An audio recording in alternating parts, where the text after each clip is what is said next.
প্রতিবার রাসূল সাল্লাল্লাহু আলাইহি ওয়াসাল্লাম পাহাড়ে গেলে জিবরিল আলাইহিস সালামের কণ্ঠ শুনতে পেতেন, ও মুহাম্মদ, আপনি আল্লাহর সত্য রসূল। এতে রাসূল সাল্লাল্লাহু আলাইহি ওয়াসাল্লাম কিছুটা সান্ত্বনা পেতেন এবং ঘরে ফিরে আসতেন। এরপর পরবর্তীতে তিনি শুধু যে ও মুহাম্মদ আপনি আল্লাহর সত্য রসূল এ কথা বলতেন তা নয়, তিনি আরো বলতেন আমি জিবরিল। তো তিনি রাসূল সাল্লাল্লাহু আলাইহি ওয়াসাল্লামের নিকট বিষয়টা পরিষ্কার করলেন যে তিনি জিবরিল আলাইহিস সালাম, কিন্তু তবুও কোনো কোরআন বা ওহী অবতীর্ণ হয়নি। অবশেষে অন্য একদিন রাসূল সাল্লাল্লাহু আলাইহি ওয়াসাল্লাম হাঁটছিলেন, আর এবার ইয়া মুহাম্মদ ইন্নাকা রাসূলুল্লাহি হাক্কা, ও মুহাম্মদ আপনি আল্লাহর সত্য রসূল।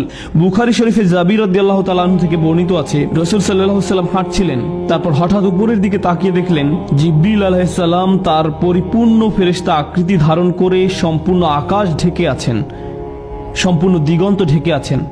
আল্লাহ জিবরিল আলাইহিস সালাম সম্পর্কে বলেন যু মিররাতিন ফাস্তাওয়া, প্রজ্ঞার অধিকারী, সে নিজ আকৃতিতে স্থির হয়েছিল।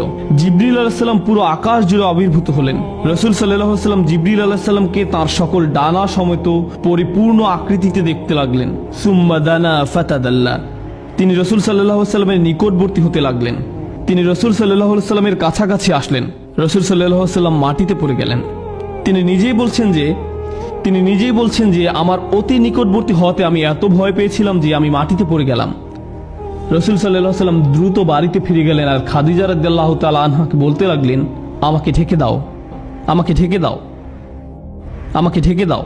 আর ঠিক তখন পরবর্তী ওহী অবতীর্ণ হয়, ইয়া আইয়ুহাল মুদ্দাসসির কুম ফাআনদির ওয়া রাব্বাকা ফাকাব্বির ওয়া সিয়াবাকা ফাতাহহির, হে চাদর আবৃতকারী, উঠুন, সতর্ক করুন। সুবহানাল্লাহ, চিন্তা করে দেখুন, প্রথম ওহী অবতীর্ণ হওয়ার সময় তিনি হিরা গুহায় ছিলেন, আর দ্বিতীয়বার তিনি যখন খাদিজা রাদিয়াল্লাহু তাআলা আনহার কাছে ছিলেন তখন ওহী অবতীর্ণ হয়, হে চাদর আবৃতকারী, উঠুন, সতর্ক করুন, আপনার পালনকর্তার মহত্ব ঘোষণা করুন, আপন পোশাক পবিত্র করুন, মূর্তি পরিত্যাগ করুন। এই হলো প্রথম দিকের ওহী অবতীর্ণ হওয়ার ঘটনা। আয়েশা রাদিয়াল্লাহু তাআলা আনহা বলেন, এরপর থেকে একটির পর একটি ওহী অবতীর্ণ হতে লাগলো, অর্থাৎ দীর্ঘ বিরতির পর আসে সূরা মুদ্দাসসির, সূরা মুজাম্মিল, সূরা দুহা এবং আরো অনেক সূরা ক্রমাগত রাসূল সাল্লাল্লাহু আলাইহি ওয়াসাল্লামের নিকট অবতীর্ণ হতে থাকে। এভাবেই শুরু।